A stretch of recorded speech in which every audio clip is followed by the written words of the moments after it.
You'd be surprised to learn that it's mostly made of something called yeast. Yeast looks like this.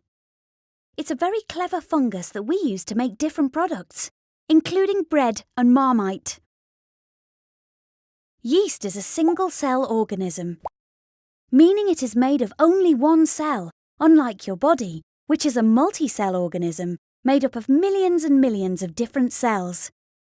Yeast loves to eat sugar, and when it does, this causes it to release little bubbles of gas called carbon dioxide.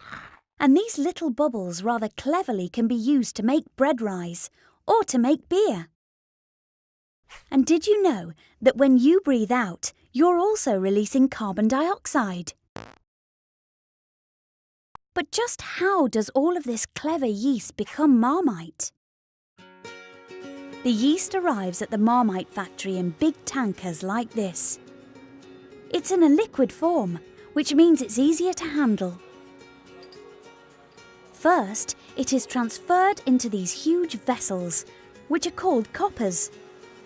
The coppers are heated up to 95 degrees in order to extract the nutrients from the yeast cells. Next, the hot liquid yeast is passed through a sieve to remove the solids. The solids, which aren't needed, are collected in this bin. The liquid then passes through a series of centrifuges. A centrifuge is a machine that whizzes the liquid round and round incredibly fast. This very fast machine separates the nutritious liquor from the yeast cell walls. Next, it is passed through an evaporator.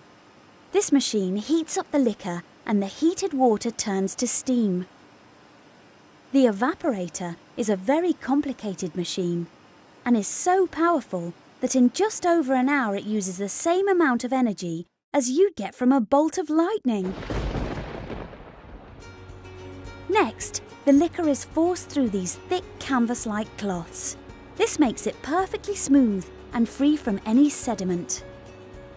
The liquor is passed through an evaporator once more, and at the end of this process, it has become what we call yeast extract. The yeast extract is almost Marmite, but not quite. To make the yeast extract into Marmite, the producer has to add the secret ingredients. These are a very closely guarded secret. Do you think you can guess what they are?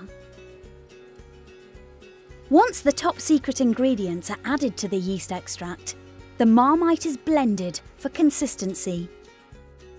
It is then tasted by highly qualified Marmite experts to make sure it is of the highest standard.